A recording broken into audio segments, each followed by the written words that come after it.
we crack codes, we break molds. It's all gold, it's so cold, it's no holds.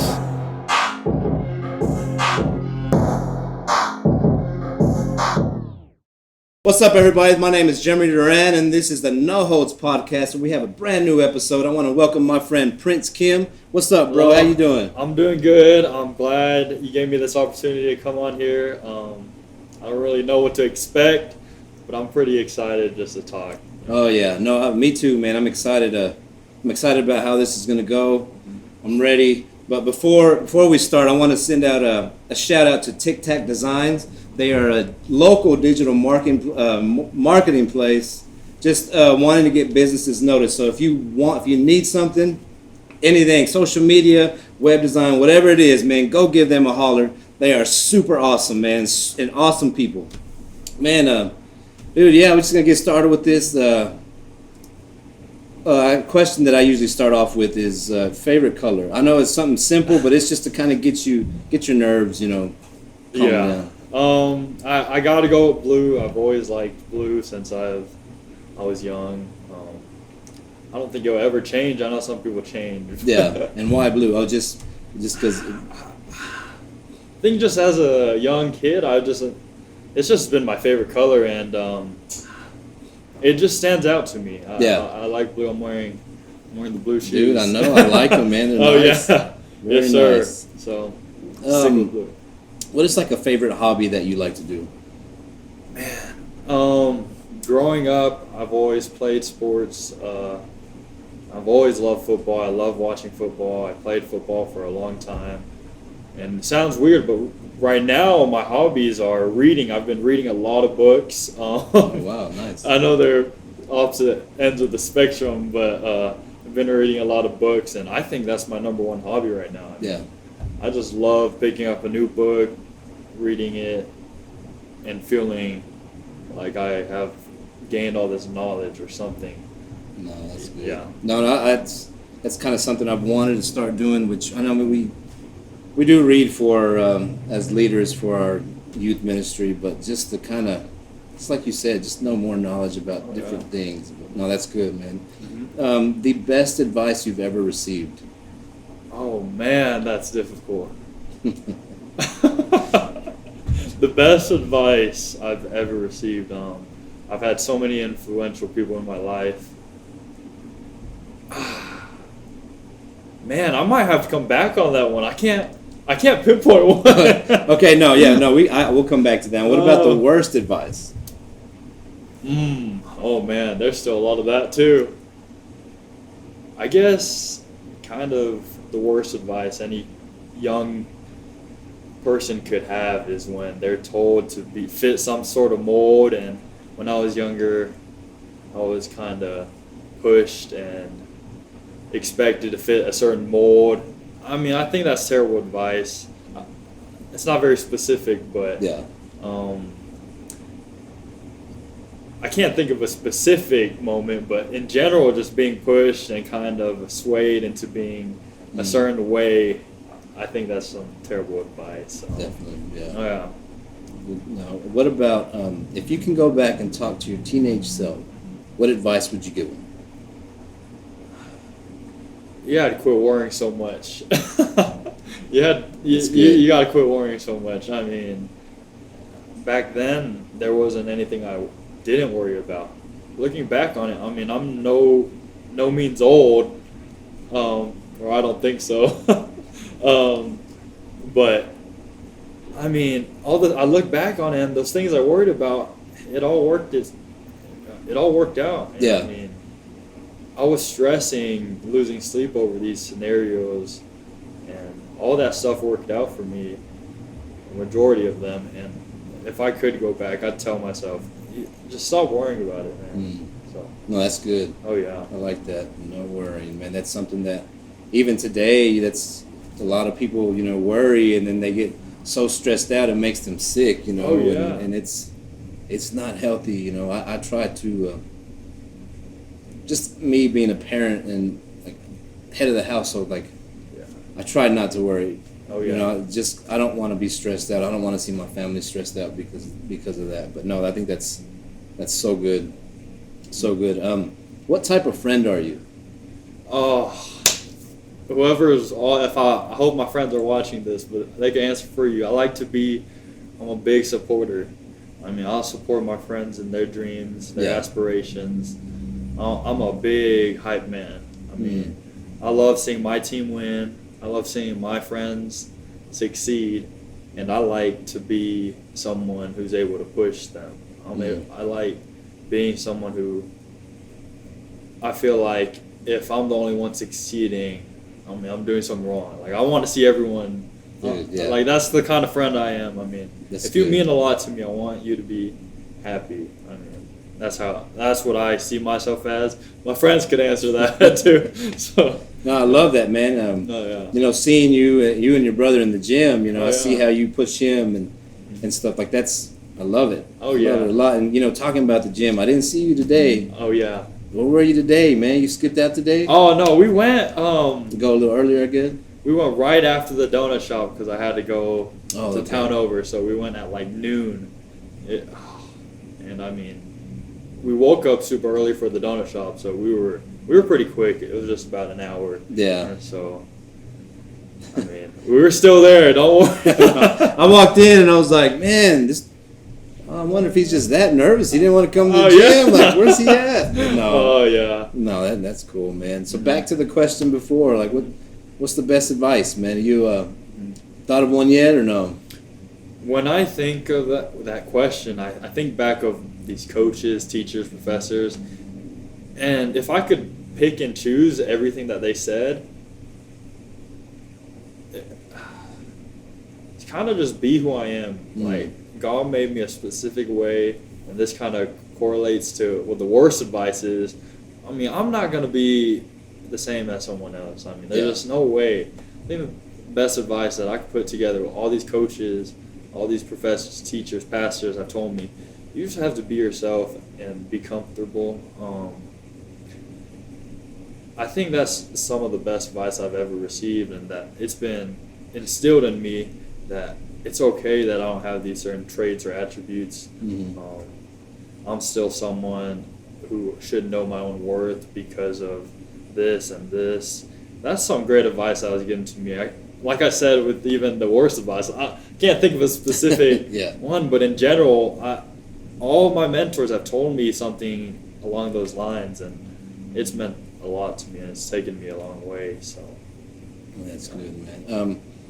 I'm going to kind of go back to where friends, but do you have those friends in your life to where they're real with you? Oh yeah. You know, they keep you encouraged, they push you, and they're just real with you, you know, straight up. 100%. I mean, I hope they all see this because, I mean, I love all of them. I'll get emotional talking about it, but honestly, I have friends who pick me up when I've been at my lowest, and you were telling me a little bit about depression earlier.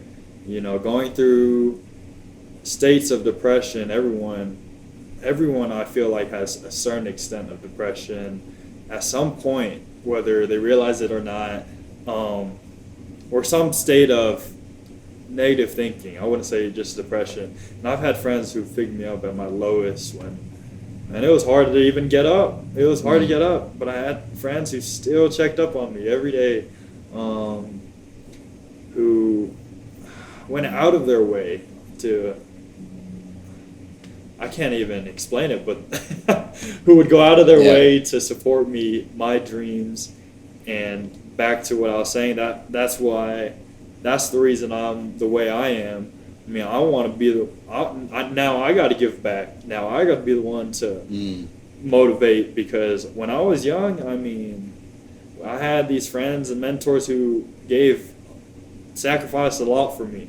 So, I mean, I can't be not doing the same. Like, they instilled in me, or they encouraged me to be like them. And so that's exactly what I want to be. And so 100%, I've had friends, teachers, mentors that have kept it real with me, stepped on my toes when I needed it to. That's how you know they're real. They'll step on your toes.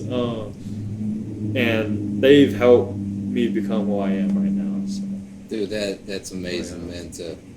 to have those friends. I mean, I have those friends too. Oh, yeah. That are, and I believe that everybody needs those friends. Sometimes you feel like if I have this friend who is, we get scared because of what they might say. We don't want to hear the truth sometimes. Oh yeah. And I love that though, because the friends that I have, they are upfront, and sometimes it doesn't feel like, oh man, that's not what I wanted to hear. Yeah. But hey, I needed to hear that. Yeah. I need to get that boost. I need to keep going. I need somebody to keep pushing, and my wife's the same way. She's like that with me. She pushes me. She encourages me. Like she actually motivates me to go to the gym. Like she's worked her butt off, man, and seeing that, and then now she's like, I'd get home and I'm like, man, I feel fat. Like I don't. And she's like, no, babe, you're hot. And I'm like, I don't look hot. Like, man, I feel fat. But for her just, encouraging me, like, I love it, man. Yeah. Just want to say, babe, I love you. I love you. I love you, girl. Yeah. Yeah, man. Dude, where are you from? Where'd you grow up? Oh man. So parents are originally from South Korea.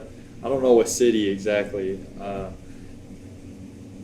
Moved straight to Virginia the year that I was expected. So 1997, they moved to Virginia. A few months later, September, I'm born. And I don't even remember anything about Virginia, but we moved to Texas when I was really young. Tyler, Texas. Grew up in the DFW area, Plano, Texas. 972 area code. Then we ended up moving to Brownfield roughly 10 years ago. Finished high school there. So, I mean, I call Texas my home. I consider Texas my home. So, what made them move, like, say, to Virginia first and then to Texas? Honestly, I think they must have had some connections, other Korean people who have moved from Korea to the States, and that were living in Virginia. That's what I guess I think. I mean, I could be wrong, and maybe that they just found a location there. And then I know for sure my dad did have some friends who lived here in Texas, and they wanted us to move down there. So that's what made our family transition to Texas, and then we moved all around Texas. So, yeah. Dude, you ever go back to Korea? I've been once when I was 8. It was kind of weird because I went on the plane by myself. Oh, you went by yourself? Yeah. Wow. My dad and my mom didn't go. My older brother didn't go, and my little brother was just born, so he couldn't go. And so it was. I'm not gonna lie, it's kind of scary. I mean, you're 8 years old. Yeah. I've never been on a plane before, and I went and spent about a month during the summer with my dad's sister, and just to experience it, because I've never been. They wanted me to experience it, so yeah, man, it was pretty cool. Yeah. Who'd you go visit over there? I met most of my dad's side of the family, and so my grandpa, my grandma. That was the first and only time I've seen them because they're over there. I've seen my dad's sisters and brothers, my cousins that I didn't know existed at the time. Basically, my whole family, besides because my dad is the only one who came over here to the state from his side and who is currently in the States. Yeah. Yeah. Man, do you still keep in touch with family over there, or like Facebook or anything like that? I've never been that close with them, so I'm not. Yeah. Yeah, I'm not that close with them. We haven't spoken. My uncle, who did used to live here in the state with us, I'll talk to him a little bit, and he'll show us his kids and everything, and he'll FaceTime us and show me my grandpa, my grandma. They're old now. I don't even think they know who I am, but just so I can see their face, because I mean I've only seen their face once in person, so. Yeah. So how was it for you growing up here? Oh, how was your childhood? I think it was just very difficult. I Mhm. mean, I think it's difficult enough. I speak on behalf of anyone who has foreign parents. I mean, it's difficult for them. They have to learn a whole new language. The culture is different. I'm American. I mean, I grew up in America, but my parents didn't. And then my parents divorced when it was around 8. So my real mom left. I haven't seen her since, that's a big. Oh man. So yeah. that was pretty difficult. So, of course, my dad raised 3 boys by himself, and then it kind of made the whole situation difficult. So growing up in Texas, no college degree, no education here in the States. He had to kind of learn as he went, as he was raising these kids. Yeah. And so it made life difficult for us, I would say. We moved. We stayed in Texas since I was young, but we moved every single year. Man. Every single year until I was in high school. So I think that was like since I was in preschool until high school. I went to like 10 different schools. Man, dude, that's gotta be tough. Oh yeah, it was difficult. I mean, yeah, for sure. you can't. The friends you make, they're gone. I mean, you won't see them again. But I mean, there was nothing I could do. My dad's struggling to provide for us. So. And you have how many siblings? So I have my older brother who's 3-4 years older than me. You've been my little brother who's he just turned 18. And I have a stepsister who's my age because my dad remarried, and that's it. Dude, so growing up, moving from place to place, Oh yeah. did you even experience like racism? Even like now, I guess. I feel like it was a little less back in the DFW area. There are a lot of Korean or Asian in general, Chinese, Japanese, Vietnamese over in DFW. Well, once I moved to Brownfield, I mean, me and my stepsister were the only. There was one more Chinese student, so us 3 were the only Asian kids, and it's not a big school. Yeah. I mean, we were the only ones, and I never experienced like hate crime or I would even say that much racism. But obviously, I mean, I stood out. You're going to stand out regardless. Oh yeah. I mean, I wouldn't say it was to the point where it made me feel self-conscious about my race or that I didn't feel comfortable in my own skin. Of course, jokes and kind of are said, but nothing to the point where with certain people that are just extremists. Never to that extent. So no. Oh, that's good, man. Yeah, I definitely I wouldn't want anybody to experience that, even though it is real. You know? But, dude, like growing up without a mom, I grew up without a dad. My dad died when I was 9. So growing up without a mom, like, how did that affect you? What questions ran through your mind that like, is it my fault, or like, why, God? I mean, how was that? Man, I love telling this part of the story. I feel like this is a huge blessing. Not the part about losing or not seeing my mom, but at a young age, I understood everything happens for a reason. Like, I was like, man, she left for a reason. And as I grew up without a mother figure, I mean, that makes it difficult. I'm sure growing up without a father figure, that makes some things difficult. You don't get to learn certain things, but without a mom, it was kind of hard for me to communicate with females. I'm not even gonna lie, because I didn't really have an example. So shout out to my girlfriend. I know she's gonna watch this. I have to say a shout out to her. But it was a huge blessing because growing up without a mom, I still had so many other moms take care of me. Like, to explain that more, like my church family, all these moms would feed me, clothe me, help do my laundry, and like, it's like, I mean, my real mom wasn't there. Yeah. But these moms went out their way, excuse me, to, like I said, do everything that a real mom would do, and I feel like that's a huge blessing, and God did that for a reason. I can't thank those families enough. Those people, oh man, they helped me in so many times of need, and I feel like me not having a mom growing up, I didn't have to like long for that motherly love. Like I didn't have to seek it out or anything. Yeah. And but it was difficult because I saw the toll that it took on my dad.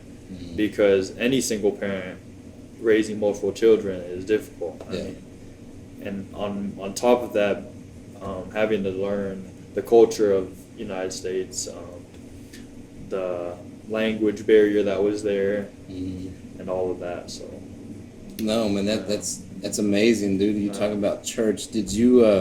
When did you start going to church? Was that something that that your dad has done? Or? So, let me see. I think I was in first grade when we started going to KWMBC. So it's a long acronym, but Korean World Mission Baptist Church in Richardson, Texas.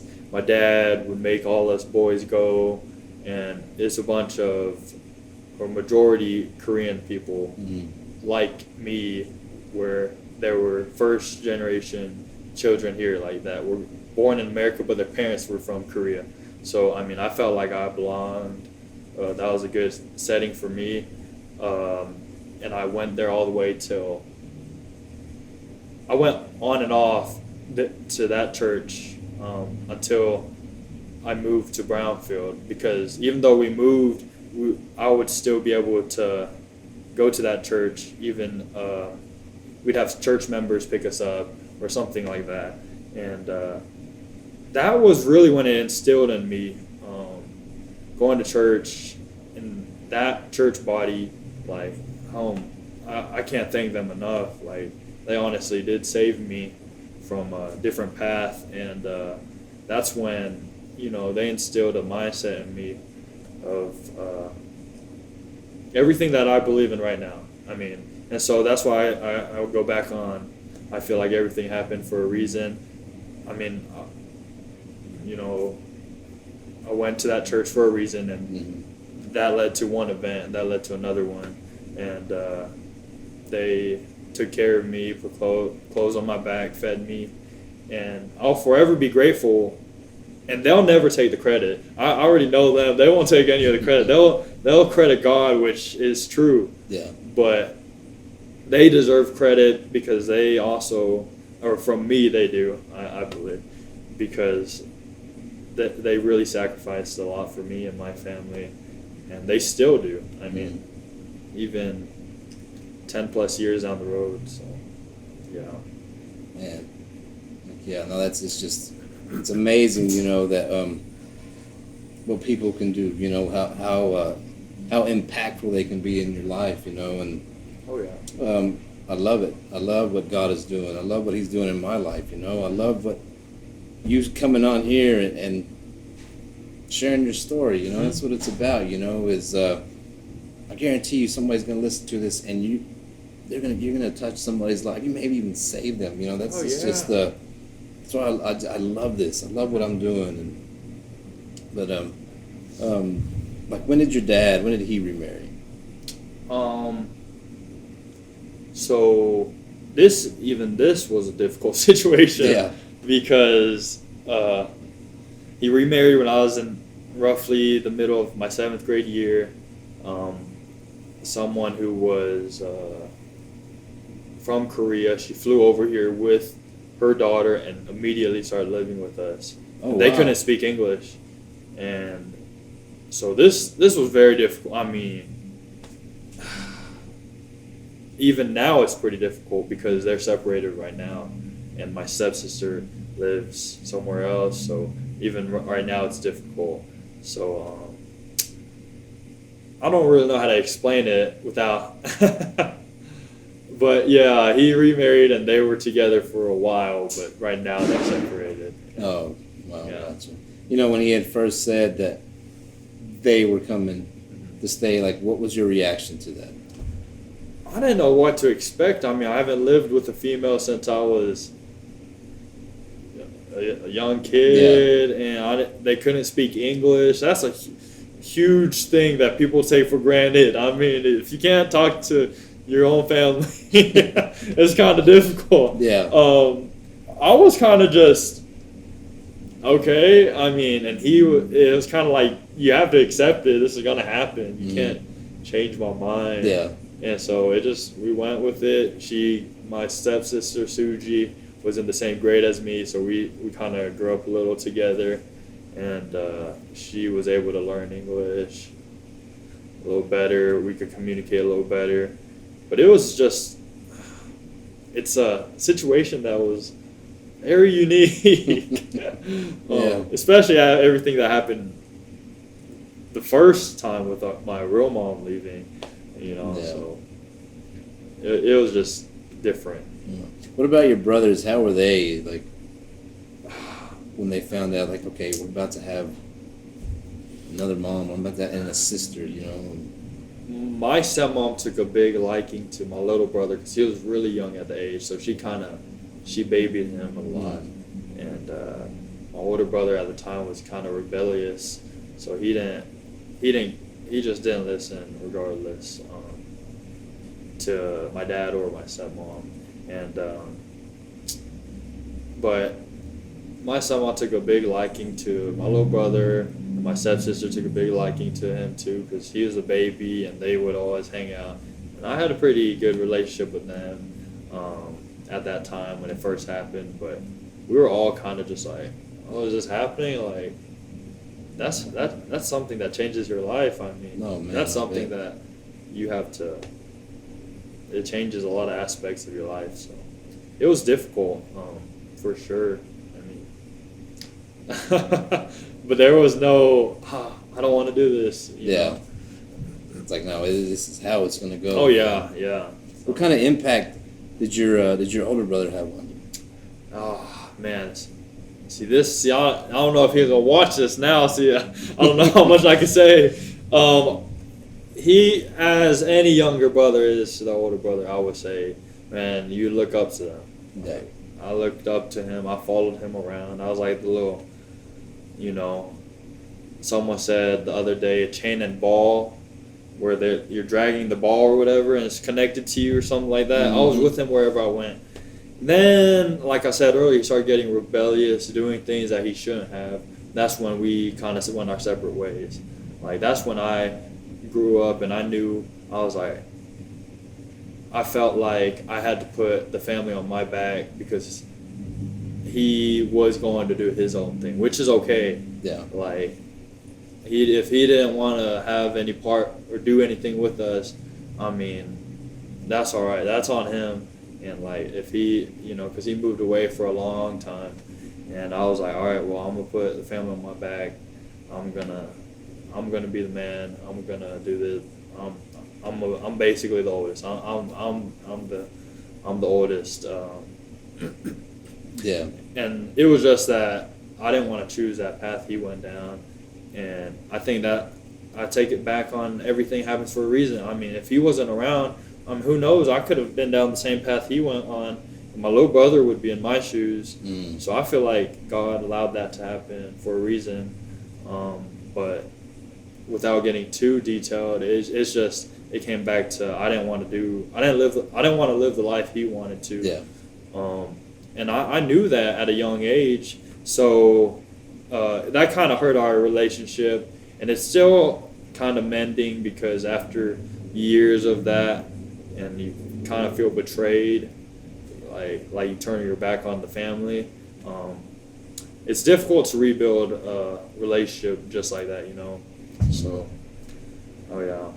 And how did you feel? Like, was there any stress when saying like, "Man, I'm taking over now"? Oh yeah, I mean, that's why even when I said earlier, I worried so much. I'm like, man, because my real mom, I don't think she was helping at all. Like, she was gone. Like, if you know what I mean. So my dad's bringing in the money, supporting us. Difficult on him. I'm like, if something happens to him, we're done for. I mean, I don't know where we're gonna go. I understand we'll probably have a lot of church families take us in, or we'll have some kind of foster home to take us in, something like that.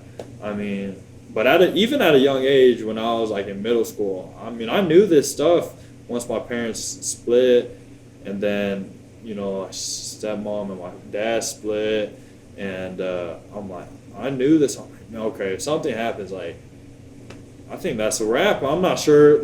So I got to be, and if my older brother doesn't want to help, I mean, I got to do something. So I just tried pushing myself to go to college, graduate, pursue higher education, because in my head, I mean, I live pretty frugal.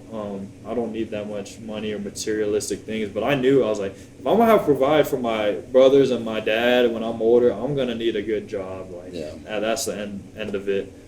That's what I think sometimes.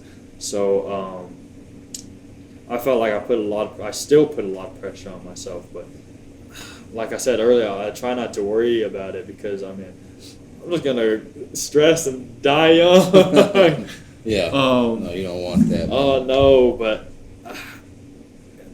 then I have to realize, if I truly believe in God and I trust in Him, I mean, I gotta quit trying to do everything by myself. Like, if I say I have faith in Him and I'm over here trying to do everything by myself, I mean, I don't think that's truly faith. It's just the circumstances that I was put in. I felt like, or you got to man up, or like how society tells you got to man up and you got to do this, you got to take care of the family. And it's just like, I don't know how to explain it, but I think I took that initiative at a young age, and I was like, I'm gonna be successful no matter what. Yeah. Which could be good and bad. It could be good or bad. So. At what age did you? Because I remember you saying that you felt like you had to be some type of person, that you were either pushed or maybe even molded to be a certain type of person. At what age did you feel that? I felt like, so when I was young, when my brother, he wanted me to do certain things that I should not be doing. That's kind of what I meant. And like, well, everyone else does this. Yeah. Come on, you've always trusted me. Or like this guy's brother does this, and kind of pushing me to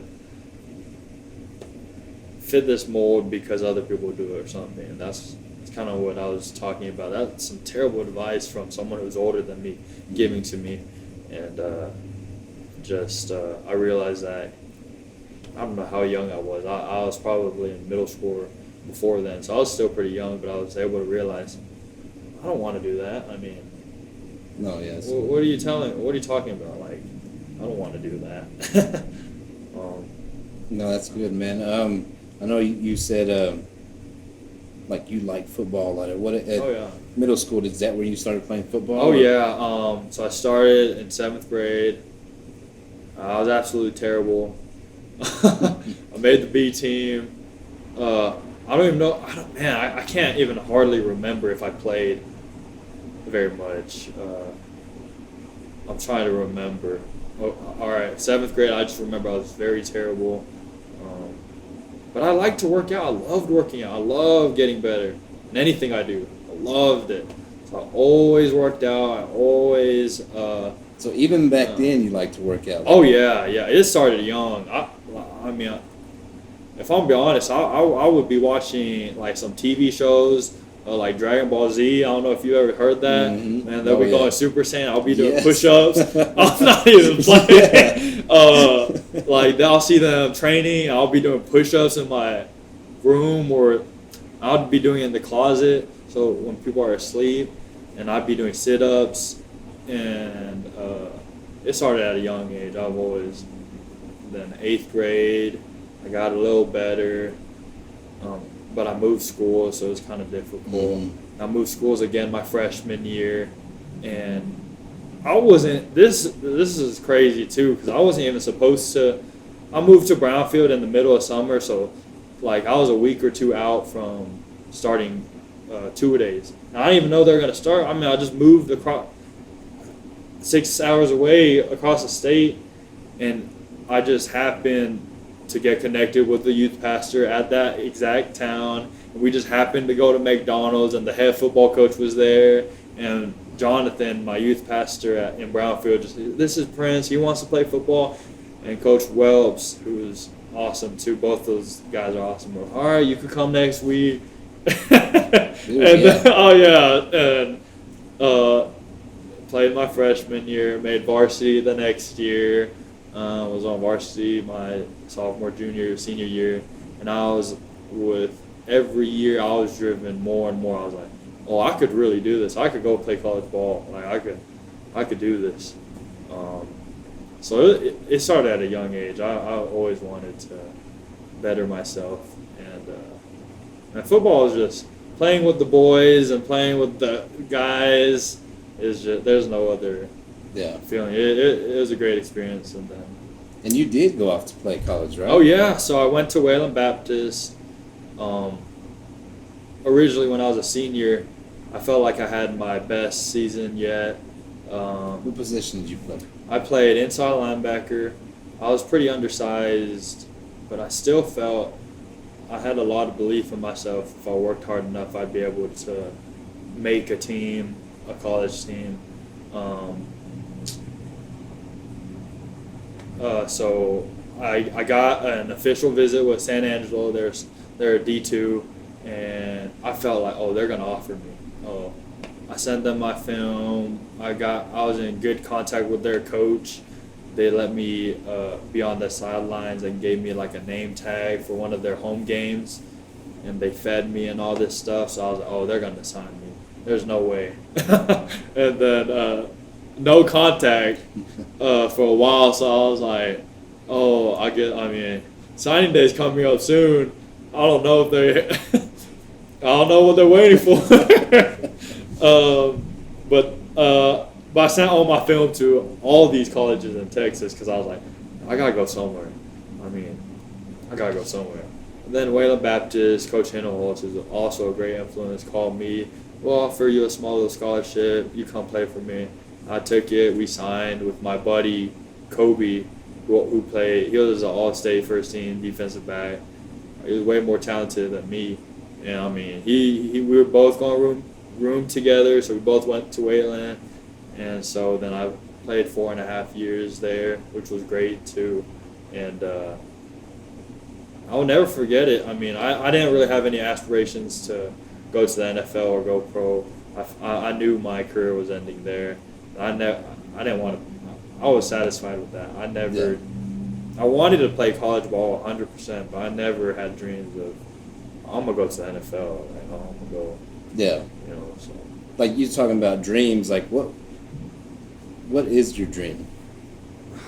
And how important is to have a dream in your life? My dream since I was a little kid, I still remember this. I was like, I want to change the world. I want to be a positive influence because, like I said earlier, when my family at times we didn't have stuff to eat, or we didn't have any clothes or a place to sleep. I'm telling you, these people did not have to take us in. These people did not have to feed us, and they did. They sacrificed everything for us. I mean, at least I see it as everything. And so, as a young age, I was like, "Oh man, I'm gonna give back. I'm 100% gonna give back to wherever I go." And so, in my head, I'm like, "Man, I can't just do that. I need to have some sort of like plan and like be in a position where I can influence people. I can't just be, you know." I just followed this path, and my dream just always is help as many people, give back to as many people, and I think that's important because that's the reason what's driven me to the point where I'm at right now. Because I always remember like when it would get hard, whether it be athletics or academics. I just remembered I said I'm gonna do this. I said that I'm going to help, and my viewpoint right now, currently at the age of 23, I'm like, I'm gonna be going to physical therapy school in San Antonio. I'm gonna use that platform where I could literally physically mend people or help mend them through physical therapy. And at the same time, I feel like I could mentally and spiritually help people. So that's a platform. And so when I'm studying for exams, I use that as motivation. I think it's important for anyone to have a dream, whether it be, the chances of getting a physical therapy school are very low. Knowing that, I was still like, the only thing that's going to stop me is if God really doesn't want me to be a physical therapist. Yeah. I'm like, besides that, I'm going to be a physical therapist. I'm going to use that platform to help me. So I think it's important for anyone to have a dream. It's what drives you. It's what helps you when you're down low, and it's what keeps you like afloat. Yeah. Basically. And dude, it's just amazing that you kept at it even when, like you said, you didn't have a place to stay, clothes, something to eat, but that dream was still there. And for you to keep going, to keep striving, and to see where you're at now, like, dude, that is outstanding, bro. Dude, God is so good, man. 100%. I mean, I love everything He's shown me in my life, because He knows way more than me. I have this plan set, but I mean, if it doesn't correlate with His, none of it matters. Yeah. And so, I keep saying, it all happened for a reason. I know it's His plan. So I knew through the tough times, this is meant to happen. Mm-hmm. This is supposed to happen.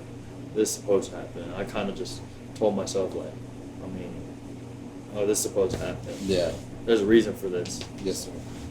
Ooh, man, no, it's amazing, bro. Oh, yeah. Love it. I know I'm going to kind of take a U-turn here. Oh, yeah. But you talked about depression, that your friends are there at your lowest time. Just don't know if you'd be open to talk about, like, what made you get depressed. What was it that you were going through that made you just not want to go, not want to get up and pursue, I guess? I think that, I'm talking a lot right now, but when I was younger, my dad used to think there was something wrong with me because I would never talk. Oh, okay. He thought I was mute, and really, he took me to the doctor, and they're like, "There's nothing wrong. He just doesn't want to talk." I think that's funny, but my point is that I think I was just very socially awkward when I was younger, and like I said earlier, where jokes would be made. And, like, as a kid, that stuff kind of gets to you. Oh, yeah, definitely. Kids are mean. And that stuff gets to you. Yes. So, and then there was some abuse in the household. I'm not going to say who. Yeah, no, whether I've seen it or received it, there were some things that happened. And I would, mentally, physically, that stuff gets to you, and as a young kid, even more. I feel like it's escalated, and then this is real personal. I remember I was in like the 4th grade having this little journal that a church member gave for me. I don't even remember why. I still remember they gave it to me. I would write in there about like thoughts of suicide or thoughts of like killing myself. And I was like, I'm looking back on it, I'm like, did I really write that stuff out? What was I, 9? I'm like, man, that's such a young mind. I'm like, just like these thoughts, I'm like, man, so-and-so said this, or like, so-and-so did this, I hate myself, or like, and so I think I went through those states, and even when I was older, I mean, there were times where it was similar. My ankle, I dislocated my ankle my freshman year of college, and I couldn't walk for 3 months. Then that was a huge depressive state. And there were just these states, but I take it back. I feel like the reason I didn't go through with the whole even suicide attempt or any of that was because I told myself, like I said earlier, okay, this is supposed to happen for a reason.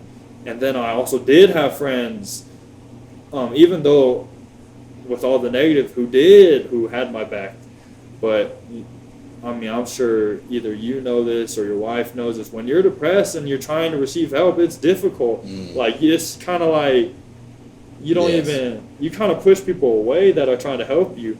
And I had the support, but I mean, I felt like I pushed some people away, and so it's difficult. But I did, looking back on it, I had a tremendous amount of support at a young age and even in my recent years. So, yeah. Man, I remember when you hurt your ankle, I saw you in the gym. Oh, yeah, so that was, what was that like? Yeah, that was a while ago. I just want to ask for forgiveness, bro, because at that time, I seen you, and God wanted me to go pray for you. Oh. And I didn't do it. Yeah. Oh, and man. I missed that opportunity, and I didn't see you again for like ever. Yeah. I didn't know y'all worked at the donut shop. Yeah. Like, it was just, it's crazy because back then I'm like, I saw you in there. Like, I see you now, and you're smiling all the time. Yeah. Back then you weren't. Like, it seemed like, which I know when you're working out you're serious, but I knew there was more. Oh, yeah. And I was like, I missed that opportunity. Yeah, man. That's crazy because, I mean, I don't even remember. Was I in a boot? Or was dude, I don't remember, but that was a while ago. Yeah, it's been a while. I didn't even know that, but I mean that means a lot that you even thought that at that time. But man, that's crazy. That's crazy to me. Yeah, no, and it did not, like, I was like, man, I haven't seen this dude in forever, and I think. I don't remember who it was. Somebody had mentioned that your younger brother, plays for the Indians. They're like, he's got an older brother that plays college, and he hurt his ankle. And I'm like, man, I've seen that dude here before, but I don't know where he's at. And so I was like, it's kind of like looking. And I never saw you in the gym after that. And it's been a while, but now like. It's like a God thing, and it's like, man, I missed that opportunity, and it sucks. I hate it. Oh no, I mean, I feel like that was still God's timing. I feel like maybe that happened for a reason. I mean, maybe I would have pushed you away and never talked to you ever again. Maybe I would have got angry at you for trying to pray for me, and maybe I wouldn't be here today. So. No, I understand. Maybe it could have been different. So, but even that was a blessing because that allowed me to talk more with Jason and Gerald up there at the gym, and then they introduced me to Shane, who's the physical therapist up there, to look at my ankle, and then I'm going to be going into the physical therapy field. So I'm like, and God works in weird ways, but I'm grateful. Yeah. No, man. Yeah. It Holy Spirit just reminded me. I'm like, that's right. That's right. I saw you at the gym. I remember seeing you limp. I don't remember if you had a boot or not, but I do remember you working out. And I said, you're supposed to pray for this dude, and I didn't do it. Oh man. No, I have no grudge or anything. But it was just me. I'm like, oh my gosh, I should have did it, and I didn't do it. So and me now, I try to take advantage of every opportunity. Yeah, I mean, because like you said, you don't know what anybody's going through. You don't ever know what anybody's going through, and maybe you just saying, hey, you know what, Jesus loves you. Oh yeah, and that's it. So now I do try to take advantage of. I try to of every opportunity that I have. But you do have a donut shop here. Your dad does so. How did that happen? Did y'all have one in Brownfield, or is it just something? Oh, yeah, I did have one in Brownfield. So, I think when I don't know exactly when, but he started working for someone, under someone when we were still in Plano, So he'd drive like over an hour to Arlington, which is another suburb of DFW or area. And so eventually, like, I honestly don't even know how it happened. He met these people over in Brownfield that owned the donut shop in Brownfield. They had this little 2-bedroom apartment. So we packed our bags. We all went over there, and we were living with them for a few months while we were working under them. Or my dad and my stepmom, they were together at the same time. So how many of that? It was them two, the donut shop owners, me, my 2 brothers, my stepsister, my dad, my mom. There's 8 of us in that little 2-bedroom apartment. Wow. Yeah, I'm like, and these were strangers. I didn't even know who they were. Yeah. I was like, I don't know if I feel safe. Dang But we worked under them for a while, and we eventually moved over here. I think it was 2015 that they took over. That was a huge blessing because this is the best business we've had, and this is the reason we've been able to just like finally live. I wouldn't say comfortable, but a lot better than 8 people in 2 apartments. Yeah, no. Yeah, Man. so or 2-bedroom apartments. So That's wild, man. Like you Yeah. just sleep on the floor, I guess. yeah, it's I mean- so funny. I mean, so like I grew up sharing a bed with my dad and my little brother. Like I grew up not the richest, so we shared one bed. And when we were in that bedroom or that 2-bedroom apartment, me and my little brother, we slept on. We would alternate. He would sleep. We had this little thin heating pad, and we would just sleep on that with a blanket. And then we had this other thin little mattress. It's like, man, it was probably like 2 inches or something, and we just put it on the floor and we would switch some days. And we would just sleep on those. Wow. I mean, I didn't think much of it back then because I was like, I'll sleep on the floor if I have to. Yeah. But it's just looking back on it, I think that's kind of funny. Well, a heating pad. Yeah, a heating pad. Yeah, wow, it's weird. Yeah, no, that's crazy, man. Yeah. But I mean, I guess any kind of support though, Oh, if yeah. you're laying on the floor, heck yeah. Yeah. That definitely got to work. Oh yeah. Yeah. Man, so like, how's the relationship between you and your dad?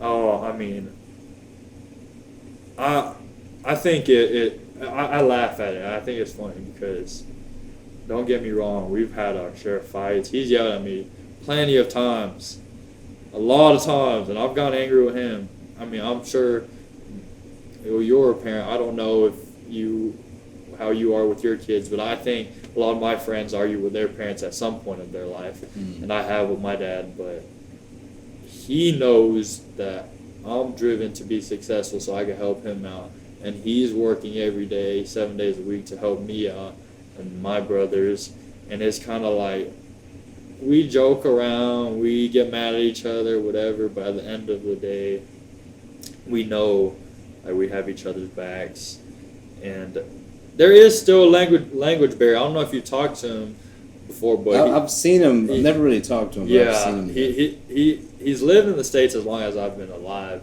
exactly as long as basically, but he still struggles with speaking English at times. There's a little language barrier. I could speak Korean, but not as well as he can. But I think our relationship is definitely pretty good because I know he's been burned in a lot of relationships in his life, and I'm not the greatest son. I make him mad. Don't get me wrong. And I make mistakes. I just do. But at the end of the day, like, I know that he's working very hard for us, and I'm working very hard for him. Yeah. Like, yeah, so.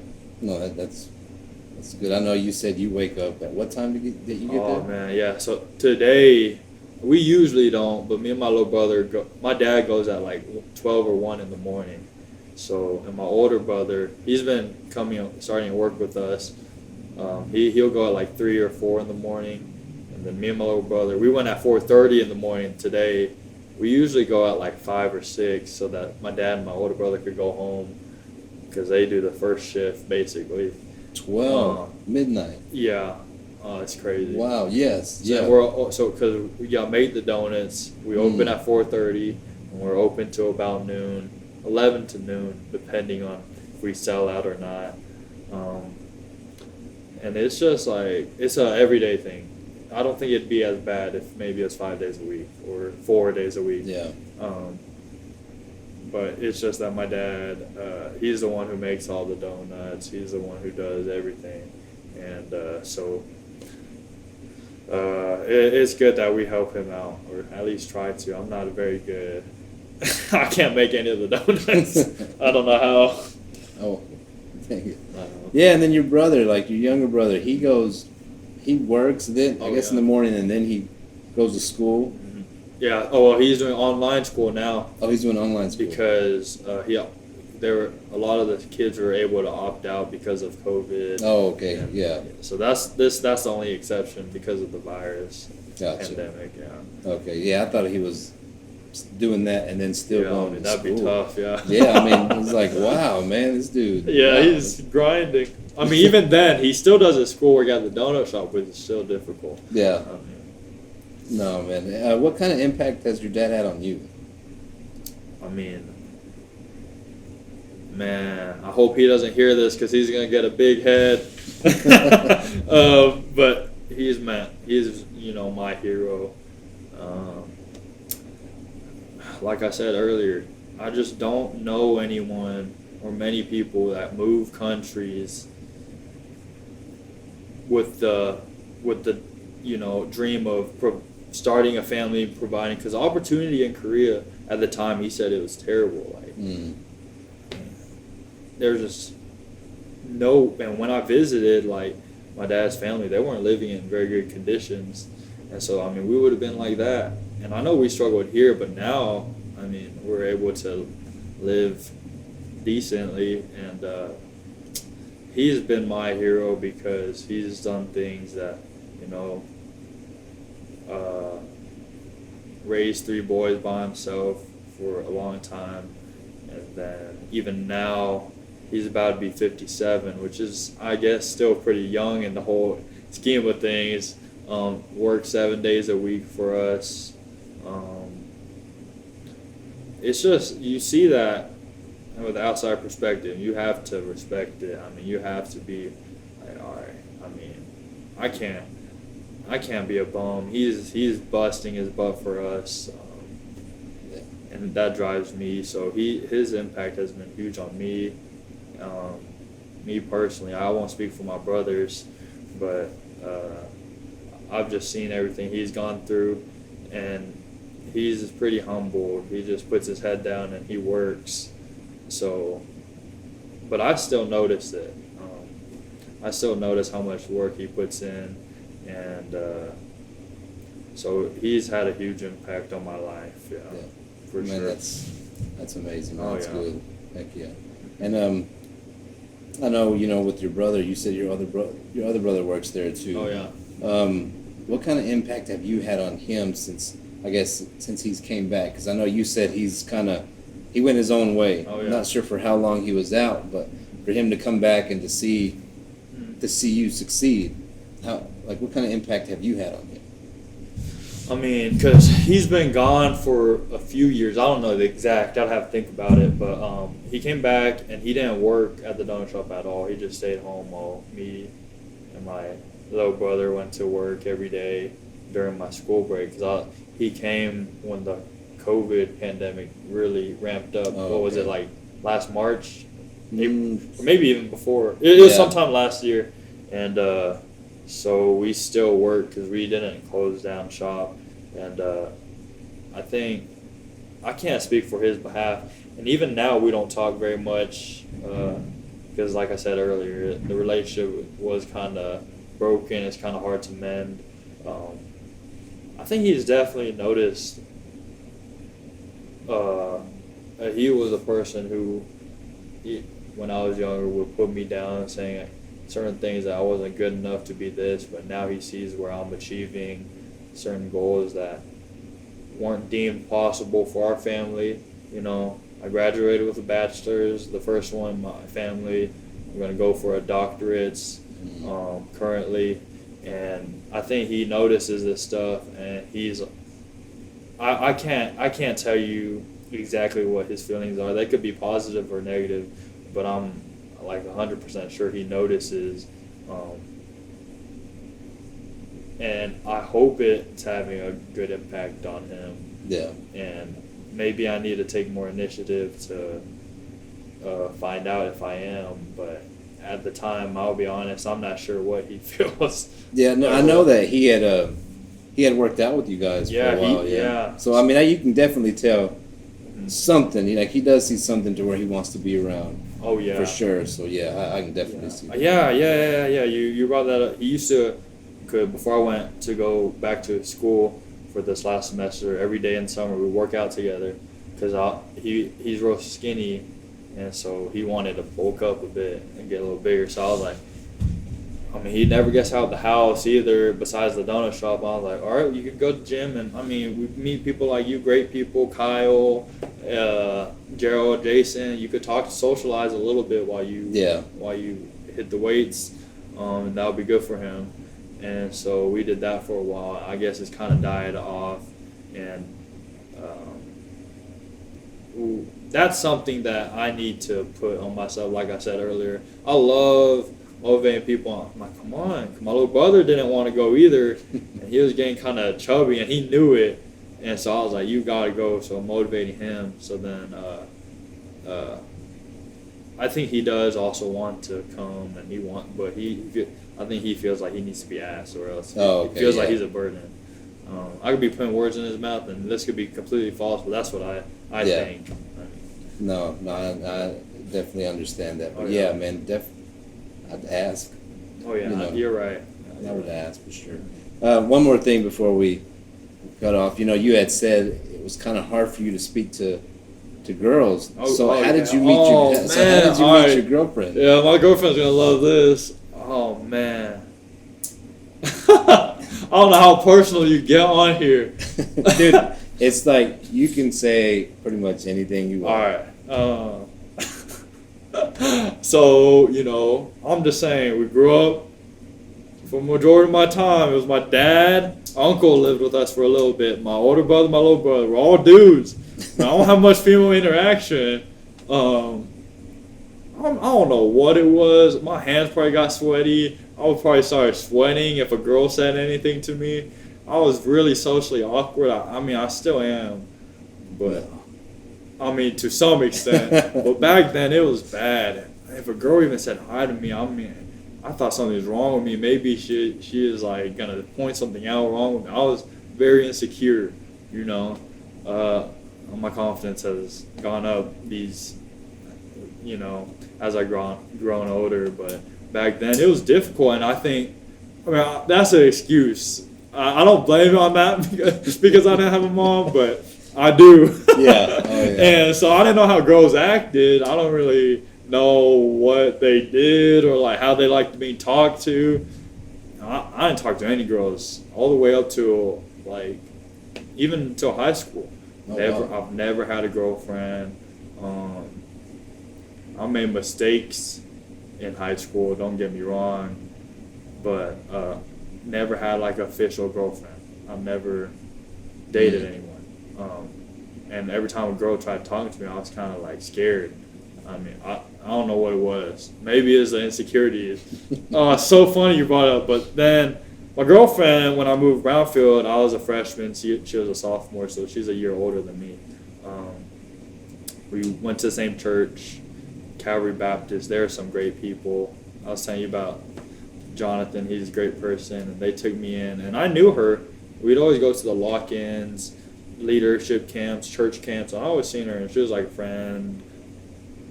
But I was still scared to talk to her. Any girl, I was kind of scared to talk to. But eventually, it was my senior year. She already graduated.